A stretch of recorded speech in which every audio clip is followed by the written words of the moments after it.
நடராஜோட சந்தோஷம் முக்கியமா இல்ல நம்ம கிட்ட கேட்காம தானா முடிவெடுத்த அவனோட சந்தோஷம் முக்கியமானு உங்ககிட்ட கேட்டா நீ என்ன முடிவெடுப்ப? நீங்க 1000 சொல்லுங்க. வீட்ல அவனை கோவப்படுத்திருக்கீங்க. ஏன் துரோகம் நினைச்சேன்னு நீங்க அவனுக்கு என்ன தண்டனை வேணா கொடுங்க. ஆனா என்ன இங்க கூட்டிட்டு வந்து அவன் எனக்கு மகனே இல்லைன்னு தலை முழுகிட்டீங்களே.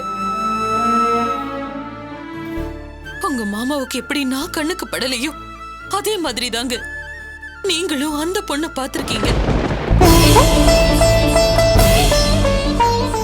அதுக்கும் மேல அன்னைக்கு நீங்க என் கையை பிடிச்சப்போ, உமா உனக்கு நான், எனக்கு நீ, இனி நமக்கு பிறக்க போற குழந்தைங்க தான் நம்ம சொத்து.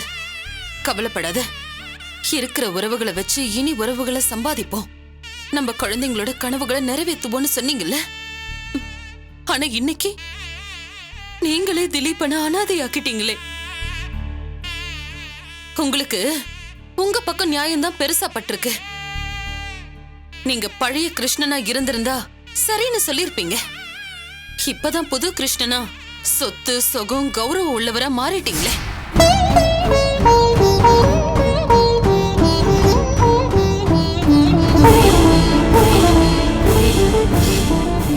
என்ன உமா, பணக்காரன் ஆயிட்டேன் குணம் மாறிடுச்சுன்னு குத்தி காட்டுறியா?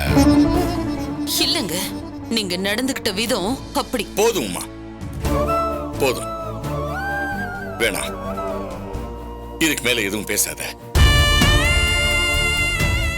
என்ன சொன்ன? என் பக்கத்து நியாயம் எனக்கு பெருசா போச்சா? சரி, அப்படியே இருக்கட்டும் உமா. என் பக்கம் நியாயம்னா உன் பக்கம் தாய்மைங்கிற உணர்ச்சி. இப்ப நடக்கிற இந்த விவாதம் நியாயத்துக்கும் தாய்மைக்கும் நடக்கிற போராட்டமா இருக்கு. ஆனா நம்ம இப்படியே பேசிக்கிட்டு இருந்தா அது உனக்கு எனக்கும் நடுவுல சண்டையா மாறிடுவோமா? எனக்கு என்னவோ நமக்குள்ள ஒரு விரிசல் ஏற்படக்கூடாதுன்னு தோணுது. வேண்டாம், இதுக்கு மேல நான் பேசுறதுக்கு விரும்பல. வா போலாம்.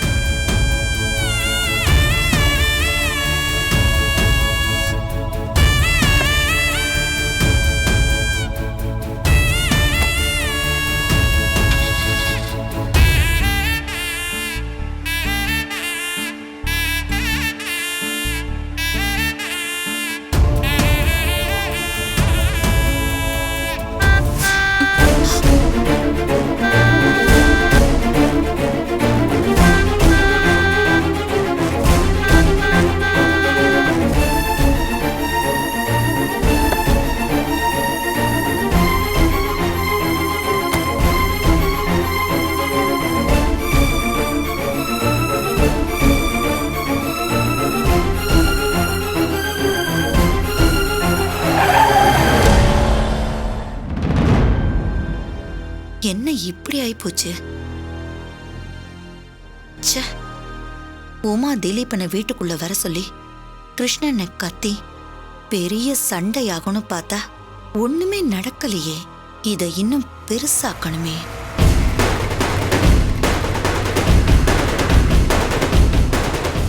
திலீபன் இவன் எதுக்கு இங்க வரா? அதுவும் ஆளுங்களோட.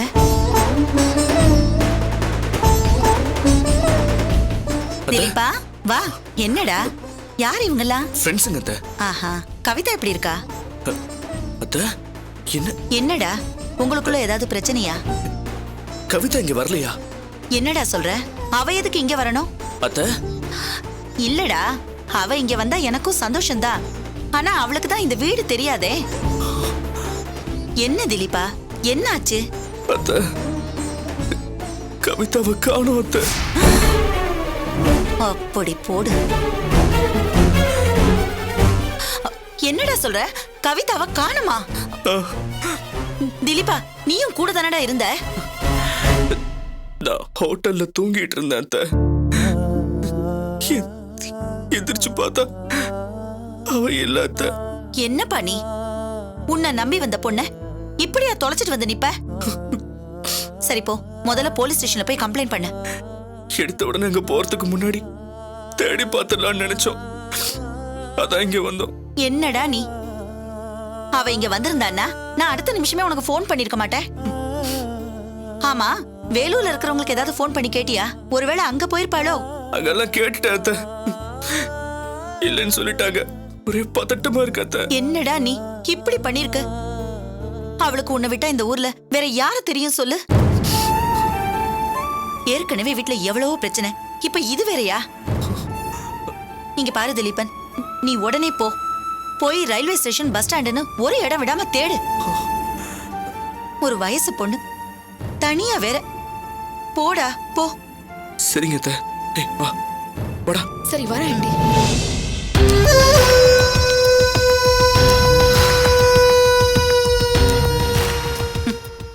இப்பதான் ஏதோ களை கட்டுற மாதிரி தெரியுது. பத்தி எரிஞ்சா நல்லா இருக்கும். அம்மா கண்ணா, டேய் உனக்கு ஒரு விஷயம் தெரியுமாடா? அம்மா அதை விடு. சுப்பு எனக்கு ஃபோன் பண்ணா. அங்க ஏதோ பெரிய பிரச்சனையா. எங்க என்ன பிரச்சனை? அம்மா இந்த சேதப்பட்ட மார்க்கெட் இருக்குல்ல, அது பக்கத்துல கிருஷ்ணனோட லாரி ஏதோ ஒரு பொண்ணை ஆக்சிடென்ட் பண்ணிச்சான். சுப்பு எனக்கு ஃபோன் பண்ணா. இதை வச்சு ஏதாவது பிரச்சனை பண்ண முடியுமான்னு. அப்படியா? டேய் அது உமா பேர்ல இருக்கிற லாரியாடா? ஆமாம்மா. இருடா, வளர் கூப்பிடுற. சொல்லு வளர்மதி. ஈஸ்வரி, நீ எங்க இருக்க? ஏன் வீட்லதான் இருக்கேன். என்ன ஈஸ்வரி, அங்க திலீபன் விஷயமா உமா வீட்ல ஒரே சண்டை. நீ பக்கத்துல இருந்து உமாவுக்கு ஆறுதல் சொல்லுவேன்னு நினைச்சா நீ வீட்ல இருக்கேன்னு சொல்ற. முதல்ல நீ கிளம்பி உமா வீட்டுக்கு போ. என்ன வளர்மதி நீ இப்படி கேட்டுட்ட? நான் அண்ணன்கிட்ட பேசாத பேச்சில்ல. ஆனா அண்ணனோட கோவம் இன்னும் குறையல. நான் இப்பதான் வீட்டுக்குள்ளே நுழையிறேன். நீ அதுக்குள்ள கூப்பிட்டுட்ட. ஆமா, நீ எங்க இருக்க? நான் ஹாஸ்பிட்டல்ல இருக்கேன். ஹாஸ்பிட்டல்லையா? என்ன விஷயம்? ஏ உமா உன்கிட்ட எதுவுமே சொல்லலையா? இல்லையே, சொல்லலையே. திலீபன் டென்ஷன்ல இந்த விஷயத்த சொல்லலன்னு நினைக்கிறேன். ஏண்டி, ஏதாவது பிரச்சனையா? அத ஏன் கேக்குற? உமா கோயிலுக்கு போயிட்டு வரும்போது அந்த சைதாப்பேட்டை சந்தை பக்கத்துல ஒரு கோயில் இருக்கே, ஆமா, அங்கதான். அங்க போயிட்டு வரும்போது ஒரு பொண்ணுக்கு ஆக்சிடென்ட் ஆயி. என்னடி சொல்ற? ஆமாண்டி. உமா தான் அட்மிட் பண்ணிட்டு எனக்கு ஃபோன் பண்ணா. அதான் நான் இங்க வந்துட்டேன். இல்லனா நான் அங்க போயிருப்பேன். பொண்ணுனா யாரு என்னன்னு ஏதாவது விவரம் தெரிஞ்சுதா? இல்லடி, அவ உள்ள இருக்கா. பாவம், இப்பதான் கல்யாணம் ஆன மாதிரி தெரியுது. அவளோட கழுத்துல புது தாலி இருக்கு. புது தாலியா? என்னடி இது? பாக்குறதுக்கே பாவமா இருக்கு ஈஸ்வரி. பாவம், அந்த பொண்ணு யாருன்னே தெரியல. யாரு எங்க தேடிட்டு இருக்காங்களோ. வளர, அந்த பொண்ணோட அடையாளம் ஏதாவது சொல்றியா? ஏன் கேக்குற? இல்ல, இங்க 4 வீடு தள்ளி ஒரு கல்யாணம் நடந்துச்சு. அந்த பொண்ணு எனக்கு கொஞ்சம் பழக்கம்தான். சரி, நீ லைன்லயே இரு, நான் பார்த்து சொல்றேன். சரி.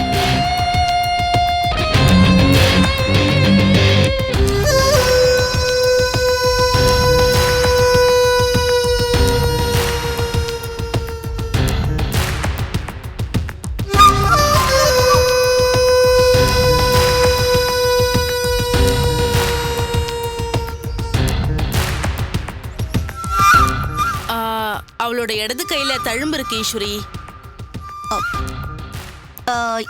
என்ன ட்ரெஸ் போட்டிருக்கா? பிளாக் கலர்ல குர்தா போட்டிருக்கா. அப்ப அது கவிதா தான். இல்ல வளர்மதி, அந்த பொண்ணு இல்ல. அது குர்தாலாம் போடாது. சரி ஈஸ்வரி, நீ உடனே கிளம்பி உமா வீட்டுக்கு போ. அங்க என்னன்னு பாரு. சரி வளர், வச்சுட்டா? கண்ணா, இப்பவும் தெய்வம் நம்ம பக்கம் தாண்டா இருக்கு. என்னமா சொல்ற? வேற ஒண்ணும் இல்ல, சுப்பு சொன்னானே அந்த கம்பெனி லாரி ஒரு பொண்ண சைதாப்பேட்ல அடிச்சதுன்னு. அது வேற யாரும் இல்லடா, நம்ம திலீபனோட பொண்டாட்டி தான். இப்பதாண்டா திலீப் இங்க வந்து தேடிட்டு போனா. கண்ணா, அடிச்சதுடா லக்கி பிரைஸ். நீ முதல்ல சுப்புக்கு போன போடு. இத வைக்கிற இடத்துல வச்சாதான் வெடி குண்டா வெடிக்கும். சீக்கிரம் போன போடு.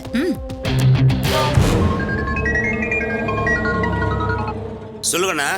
சுப்பு, அம்மா ஏதோ உங்ககிட்ட பேசணுமா? கொடு. அம்மா இந்தா. சுப்பு அக்கா, சொல்லுங்கக்கா. வேற ஒண்ணும் இல்ல, நம்ம கனவு நிறைவேற போகுது. என்னக்கா சொல்றீங்க?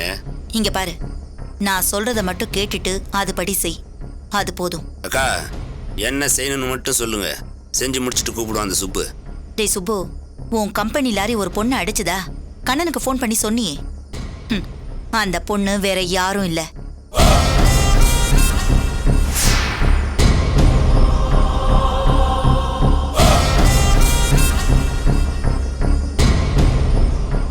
அக்கா இத பத்த வை.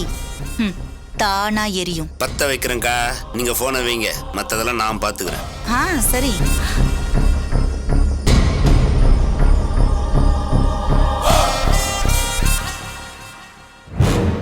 ச்சே, இந்த காலத்துல நல்லதுக்கும் காலம் இல்லை, நல்லவங்களுக்கும் காலம் இல்லை. என்ன கொடுங்கடா இதெல்லாம். என்னண்ணே என்னாச்சு? என்ன சொல்றதுன்னே தெரியல மணி. என்ன விஷயம்னு சொன்னா தானே தெரியும். கிருஷ்ண முதலாளி வீட்டில் ஏதோ பிரச்சனை போகுது போல. யாரு? நம்ம ஓனர் வீட்லையாண்ணே? ஆமாய்யா, நம்ம முதலாளியோட 3வது மகன் திலீபன் இருக்கார்ல. ஆமா, அவர் ஏதோ தனியா பிசினஸ் பண்றதா சொன்னாங்களே. அவர் பேர் தான் திலீபன். அவரு நம்ம முதலாளிக்கு தெரியாம ஒரு பொண்ணை காதலிச்சு கல்யாணம் பண்ணிட்டு வந்துட்டாராம். இது பிடிக்காம நம்ம முதலாளி அந்த பொண்ணு மேல லாரியை விட்டு ஏத்தி, பாவையா அந்த பொண்ணு ஆஸ்பத்திரியில் உயிருக்கு போராடிட்டு இருக்குதான். என்ன சுப்பு, என்ன சொல்ற? என்ன சொல்றதுன்னே தெரியலண்ணே. அப்படி செய்யற ஆளா நம்ம முதலாளி?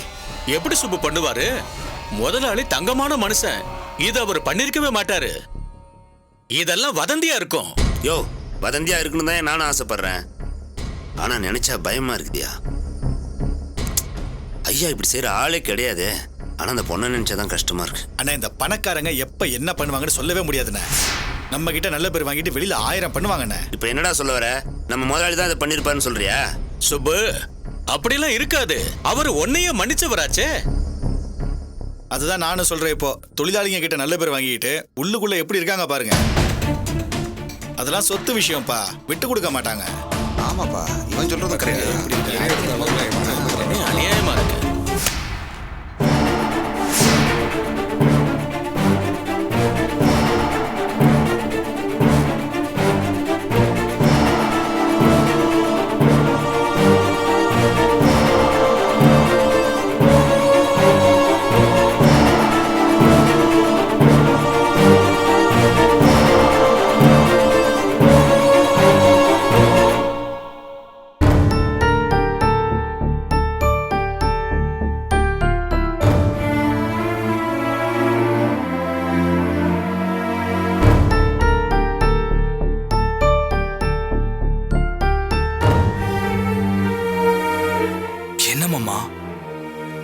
இப்ப என்ன பண்றதுன்னு புரியலையே.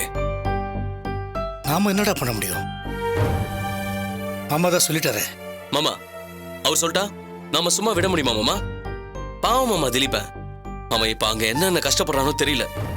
மாப்பிள, நீ அவனை பத்தி நினைக்கிற, ஆனா நான் அக்கா மாமா எங்க போயிருக்காங்களோன்னு நினைச்சிட்டு இருக்கேன். மாமா, ஒருவேளை அப்பா திலீபனை பார்க்க போயிருப்பாரோ? என்ன மாப்பிள, இவ்வளவு நாளா நம்ம கூட இருக்கோமே, மாமா பத்தி நமக்கு தெரியாதா?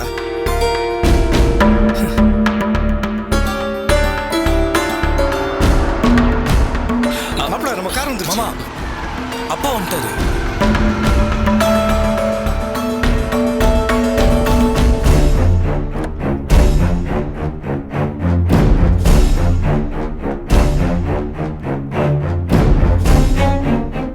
நடராஜ், அப்பா உன் மனசுப்படியே எல்லாம் நல்லா நடக்கும்பா.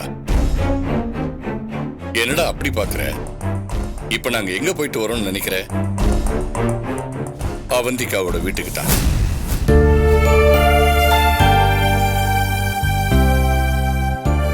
நீ நினைச்ச மாதிரியே உன் கல்யாணம் நடக்கும். அவந்திகா தான் இந்த வீட்டுக்கு மருமகளா வருவா. என்னப்பா சொல்றீங்க? ஆமா நடராஜ், எல்லாம் பேசி முடிச்சிட்டோம். வர 4ஆம் தேதி உன்னோட நிச்சயம். அப்பா, நீயும் வைத்தியம் அவந்திகாவை பத்தி பேசினதை நான் கேட்டேன். நீ அந்த பொண்ணோட மனசளவுல வாழ தொடங்கிட்ட. அதை நான் புரிஞ்சுக்கிட்டேன். அதான் ஒரே முடிவா போய் பேசி நாள் குறிச்சிட்டு வந்துட்டோம். அதெல்லாம் ஓகேப்பா. ஆனா திலீபன் விஷயமா? திலீபன் என் மகன் இல்ல.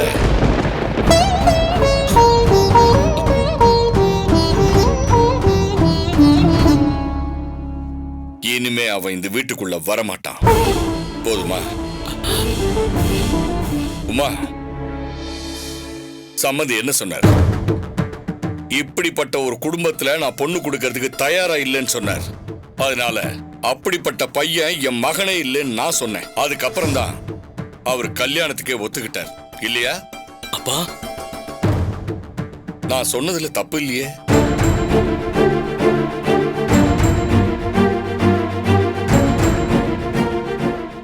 அம்மா நீங்களும் மாமா இதுக்கு சரின்னு சொன்னீங்க.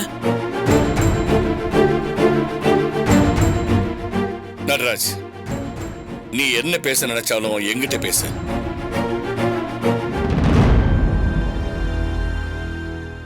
அம்மா என்ன மன்னிச்சிருங்கம்மா. அப்பாவை எதிர்த்து பேசுறேன்னு நினைக்காதீங்க. உங்களை வருத்தப்படுத்தணும் இல்ல அப்பாவை காயப்படுத்தணும் நான் இந்த மாதிரி பேசல. என் மனசுல உள்ளதை நான் பேசுறேன். என்னடா? இல்லப்பா, எனக்கு இந்த கல்யாணத்துல உடன்பாடு இல்லை. ஏன்? தம்பியை பணைய வச்சுட்டு நான் சந்தோஷமா இருக்க முடியாதுப்பா. அப்போ அவன் செஞ்சது சரின்னு சொல்றியா? அப்பா, அவன் செஞ்ச தப்புதான்ப்பா, நான் இல்லைன்னு சொல்லல. ஆனா அவன் பண்ண தப்ப மன்னிச்சு ஏத்துக்காம அவனை விட பெரிய தப்பு நாம பண்றோம்னு தோணுதுப்பா. எனக்கு அவனுக்கு அவ ரொம்ப பிடிக்கும்பா. அவ பேசலன்னா அவளை மிஸ் பண்றேன்னு கூட தோணும். ஆனா அவளுக்காக இத்தனை வருஷமா அண்ணா அண்ணான்னு கூப்பிட்டுட்டு என் கூடவே இருந்தவன, என் தம்பிய நான் எப்படிப்பா உதற முடியும்?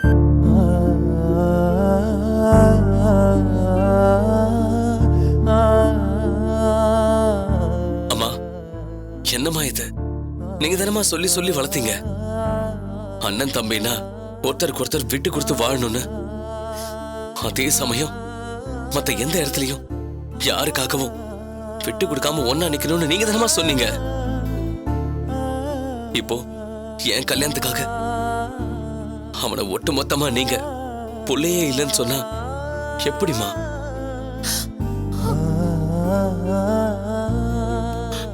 அப்பா, அவன் இல்லைன்னா எனக்கு இந்த கல்யாணமே வேண்டாம்ப்பா.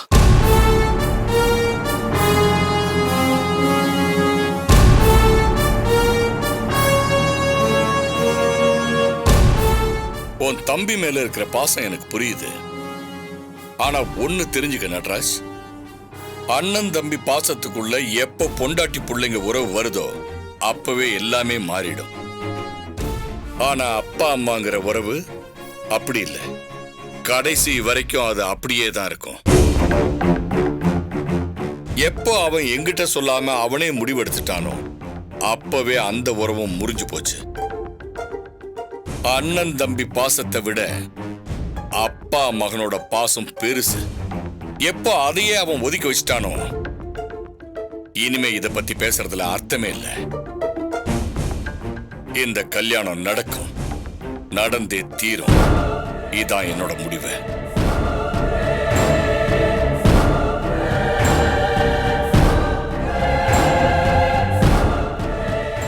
உன்னோட ஆசையில கனவுல என்னால மண்ணள்ளி போட முடியாது, அவ்வளவுதான்.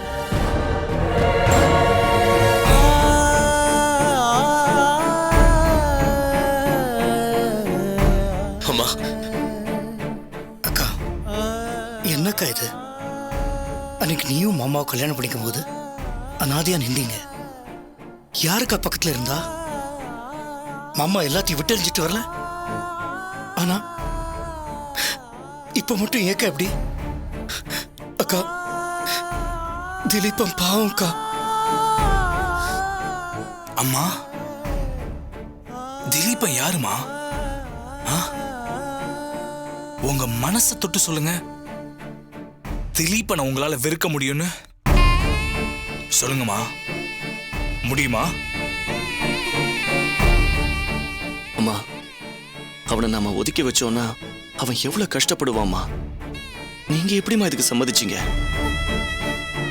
அப்போ அப்பா முடிவுதான் உங்க முடிவா? அப்ப திலீபா உங்க பையனே இல்லையாமா? சொல்லுங்கம்மா, அப்படிதான் நினைச்சிட்டு இருக்கீங்க? புரியுது. அப்பாவோட கோபம் எங்களுக்கு நல்லாவே புரியுது. ஆனா அதுக்குன்னு திலீபனை வீட்டை விட்டு என்னமா? திலீபன் யாருமா? எங்க கூட பிறந்தவன் எங்களுக்கு இவ்வளவு வலிக்கும் போது சுமந்து பெத்தவங்கம்மா நீங்க. வலிக்கும்லமா, வலிக்கும்ல. எப்படிமா?